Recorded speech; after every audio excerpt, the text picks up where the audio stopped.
Hi, I'm Steve Younis. Welcome to the Speeding Bulletin, your Superman news video recapping the events of the week December 11th to December 17th, 2015. Our final Speeding Bulletin for this year. Our top news stories this week included 3 new character posters are released for Batman v Superman, Supergirl ends 2015 with a mid-season finale, and Sterling Gates is writing the digital-first Adventures of Supergirl comic book series. Let's check out these stories and more in this week's Speeding Bulletin.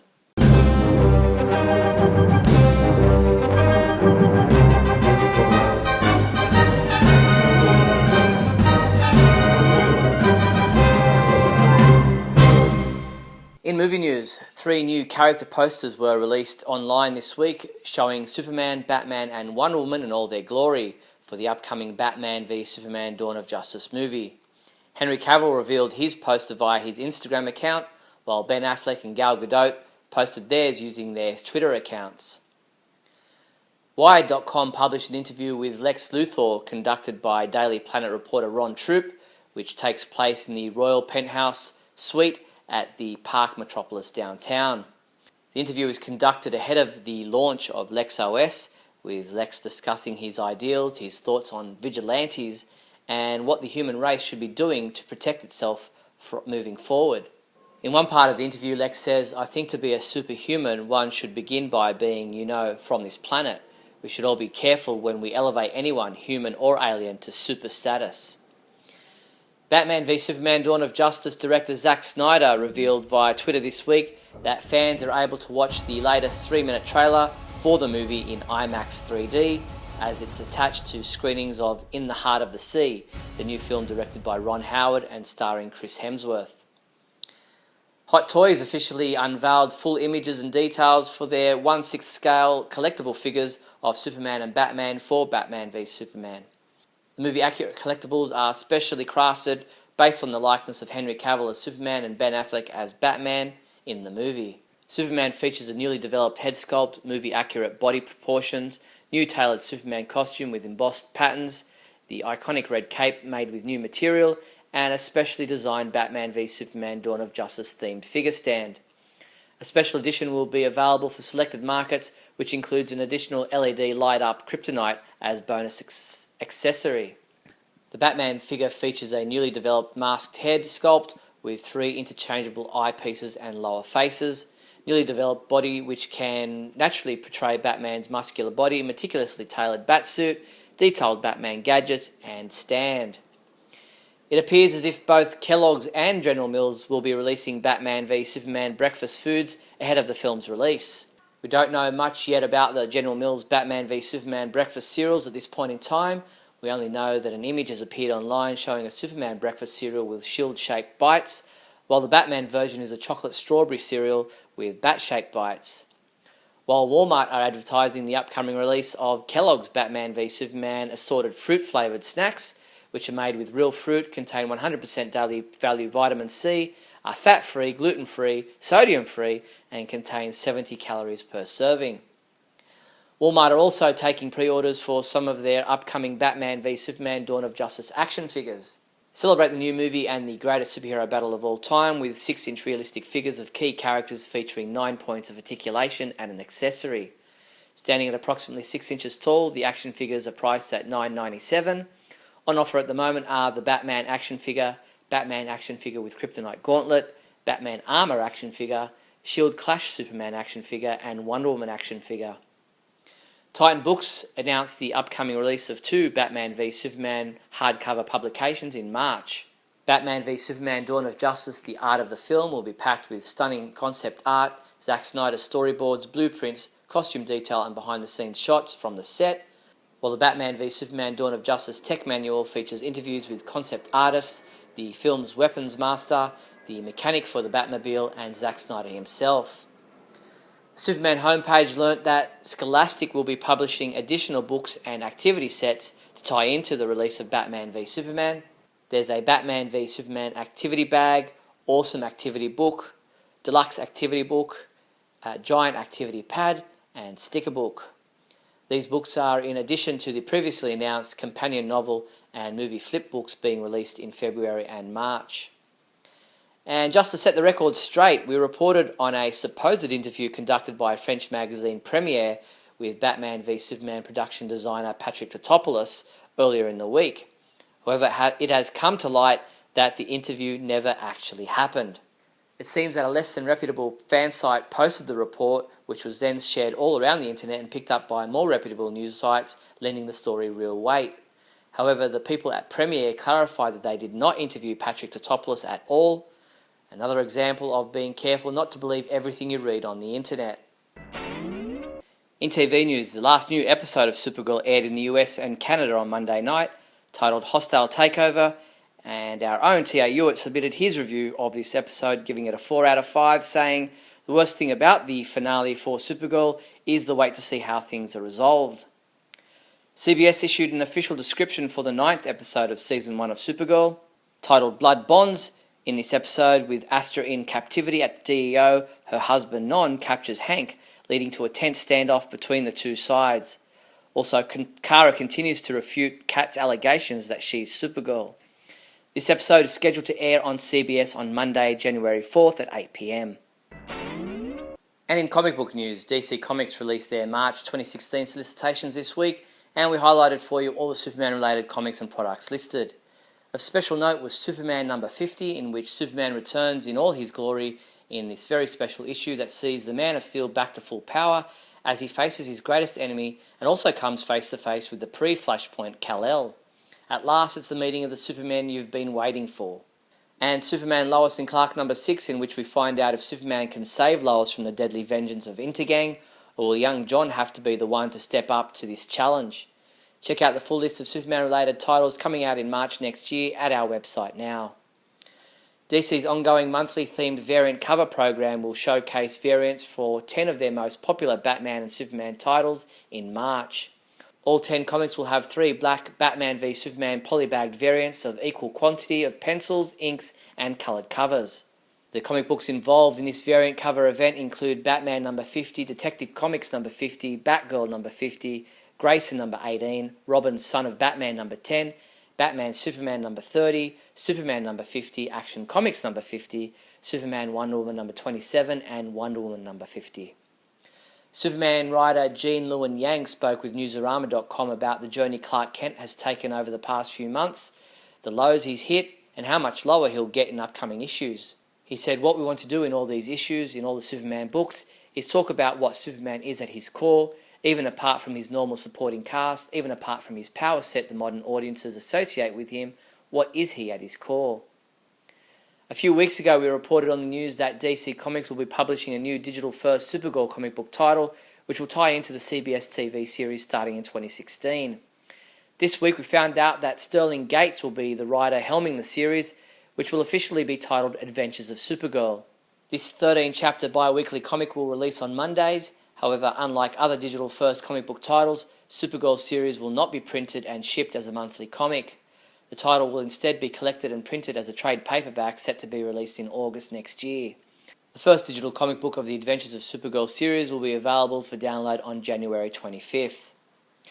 Comic books we reviewed this week included Batman Superman number 27, which was reviewed by Alyssa Gossage, who said, "The battle against Vandal Savage had me on the edge of my seat," and she rated this issue a 4 out of 5. T.A. Younis reviewed Justice League Darkseid War Lex Luthor number 1, giving it a 3 out of 5, saying, "This one-shot is to be added to the pile that tried and did not succeed in anything new, as it has nothing new."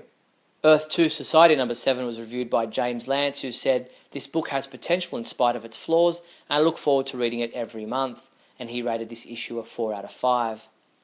Superman comics and other products available this week from December 16th include DC Presents Darkseid War 100-page Spectacular number 1, Justice League number 46, which is available in a Looney Tunes variant cover, Superman American Alien number 2, which is available in a variant cover, DC Comics Bombshells Chapter 22 digital comic will be available December 19th, Batman Superman Volume 3 Second Chance trade paperback, Batman Superman Volume 4 Siege hardcover, and DC Icons Lex Luthor Forever Evil action figure. What better way to relax during time off over the Christmas holidays than to spend some time watching Superman movies on Blu-ray? Get the classic Superman the movie on Blu-ray for just $9.35. Or how about the Superman Motion Picture Anthology 8-disc Blu-ray set for just $49.49.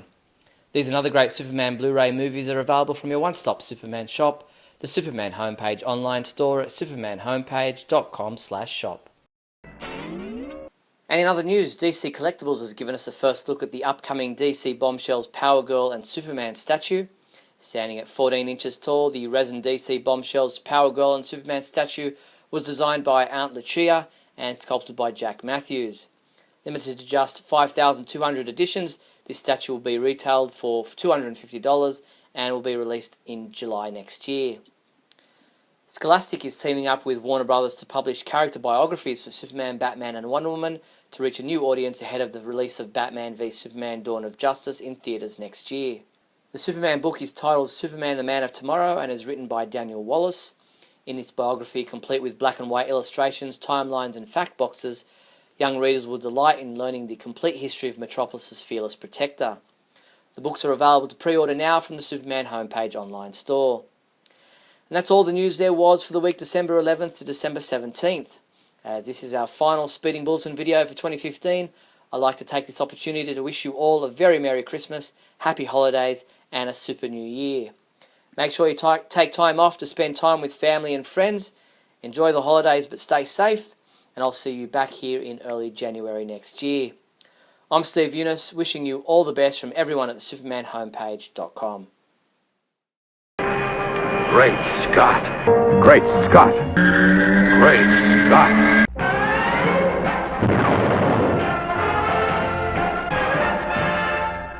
Hello everyone, and welcome to the final Great Scott of 2015. The year flew by, but we've got a lot of things to be holiday happy for this year and into the next year. So Supergirl, still flying pretty strong. The ratings have dropped. I'm a little concerned, as I was at the beginning, that CBS won't stick with it, or if the ratings keep dropping, maybe CBS is correct for not sticking with it, but who knows? Because a couple of times now, at least once, Gotham has caught up to it and tied it in the ratings. Now, granted, that was because it was the mid-season finale of Gotham and because it had the teaser of Batman v Superman with it, so that probably boosted its ratings, because normally Gotham has about 4 million and Supergirl was up to 8, and when it premiered was at 13, the highest rated fall premiere of the season. So that's fantastic. I was thrilled about it. I had been saying leading up to it that CBS was a bad choice for it, that the regular top three networks, and now 4 with Fox, have a much higher standard of ratings because they have many more households and they need a lot more viewers in order to justify keeping shows on. But both of the superhero shows on the CW have stayed on, and they only get about 4 million. And Gotham has stayed on, and it only gets about 4 million. So with double of that on most weeks, Supergirl has done much, much better. Now, as I say, the ratings have dropped. Hopefully they've stayed at steady, because they were really high, then they went down a little bit, then they went down a little bit more, then they evened off, then Gotham tied it, and I think it's still staying around 7, which is much more than Gotham gets on a regular basis, so that could be great. Recently, we've had a lot of great developments on Supergirl. We've got Martian Manhunter, as I was talking about before. I didn't see any reason why they should do it, but damn did he look cool, and I'm really looking forward to where they go with it and how Kara deals with it and where it goes from there. I'd like to see how he became involved and if Superman's involved and behind that in some way. And, of course, what happened with the real Hank and what's going to go on from there. So, yes, we were misled a little bit, but on the other hand, maybe a mystery is good from time to time, and maybe it was a nice way to throw the fans off, because when we all heard they were casting Hank Henshaw, we all thought we knew what that meant. Turns out it's not Hank Henshaw, but it is, in fact, J'onn J'onzz of Mars. And, of course, it explains a number of things. I've been showing the show to my sister, and she was saying, who is this guy? Because he kind of talks in a stilted manner. He's always spoken in a way where some people would say, this guy can't act. But I think it's been purposely done from the beginning that he acted that way, because he's not a normal human. He thinks in a different way. If you watch the Justice League cartoon, for instance, you'll notice that J'onn doesn't speak in the way that everybody else does. It's very kind of deliberate and thought out, and very methodical in his speech as opposed to just going on like a rambler does, something like me. But I'm very happy about the show. I love Supergirl. I love Melissa Benoist. I've loved that casting from the beginning. I'm liking what's happening with Jimmy. The Callista character, Kat, is what it's supposed to be, I imagine, is the way they wanted it.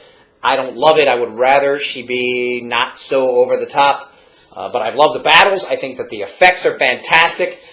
We had a showdown with her aunt where they did a Man of Steel thing in there, and it was really cool. I love the homages. I love that they're showing love to all the other past incarnations. In fact, one that wasn't even mentioned, and I wanted to mention it, is in the episode How Does She Do It, where we find out that Maxwell Lord was testing her. Lex Luthor was testing Superman in the old Lois and Clark show in much the same way, but in the pilot episode, almost shot for shot, but not exactly, Superman comes to confront Lex Luthor to tell him he knows who he is, even though nobody else does, and that he's going to get him.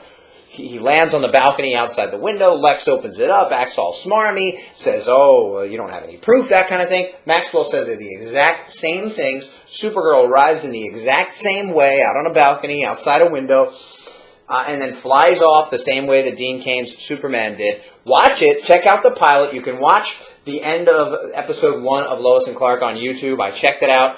I was certain it was to begin with anyway, but when I checked it out, I was even more thrilled because they clearly wanted to homage that scene, and it works fantastically. I saw it right away. I loved it. I love when they do stuff like that. I love what they're doing on the show. And of course, the other big thing you may have heard about is Batman v Superman. We've got that coming in just a few months, so it's going to be a great year to be a Superman fan, to be a Super Family fan with Supergirl. He's getting his powers back in the comics. There's a number of things going on that are very exciting. We've seen the most recent trailer. I've talked about it. And now, just today, they released some character posters. I'm not loving the shots that they seem to be going with for Superman. He always looks like this. He kind of looks angry, but he also looks disgusted, and he also kind of looks like he smells something bad. And I'm not thrilled by that. I understand he gets angry sometimes, and he might look like that when he's fighting. And maybe they're trying to get that image across to people because they want people to think he's badass looking. And unfortunately, most people don't normally think of Superman as badass because he's a nice guy. But none of these pictures, none of the trailers, nothing that's going on in them makes him look like a nice guy or a guy who's happy or a guy who brings light to the world. That's the thing that works so well with Supergirl. Yeah, it's a little cheesy at times, and I wish it wasn't. But the heart. It's very heartfelt. It's very emotional. I love the way the feels, as they say. I never say that word, but I love the way it gets you. And it really works to the heart of what the Superman thing is about. And I'm not saying Man of Steel doesn't do that. I'm not saying Henry Cavill's not a great Man of Steel. I loved it. Still think it was the best Superman movie we've ever gotten. But I would like to see, not cheesiness, but a little more lightness at some point. A little happiness, a little, brightness as what Superman is supposed to be. You see him up there and the people in the flood reaching to him and the sun's behind him and it's a very bright scene. So that's good. Let's not a lot of time in a movie for making it light or making it really about developing character because they got to get to the action. They got to show you this great spectacle because you're only going for 2 hours and that's what people want to see. I also would like to see some levity at times. Not cheesiness, not even outright comedy, but emotion, heartfelt stuff, good character work. Happens a lot on Supergirl, even though there's some cheesy stuff, but I'm still really looking forward to the film. Hopefully they don't go the Batman is the star road and can do anything he wants. I'm guessing, at the very least, they're going to come to a draw, and it's going to look like they're both on the same level, which is just silly to me, and it unfortunately makes Superman look bad. He's the only one who can come out the loser in this, unless it's evidently clear from the start that without exactly the right circumstances, Batman could never take down Superman. So let's hope that comes. But all that being said, it's a great year to look forward to. We've got the big movie coming out. We've got Supergirl going on. I hope it gets a second season and far beyond that. And I hope you have a great holiday season. Whatever you practice, or if you don't celebrate in any way, still have a great time. Be good to each other, and be happy. Thanks everybody for watching, and remember, always look up in the sky in the new year and beyond. And I don't know, in a movie, they do the same thing with Star Trek. when they go to the movie, it's got to be a big spectacle. There's got to be big battles. Everything's got to be serious. So there's not a lot of time for making it light or making it really heartfelt and really emotional. My camera just changed. Damn it.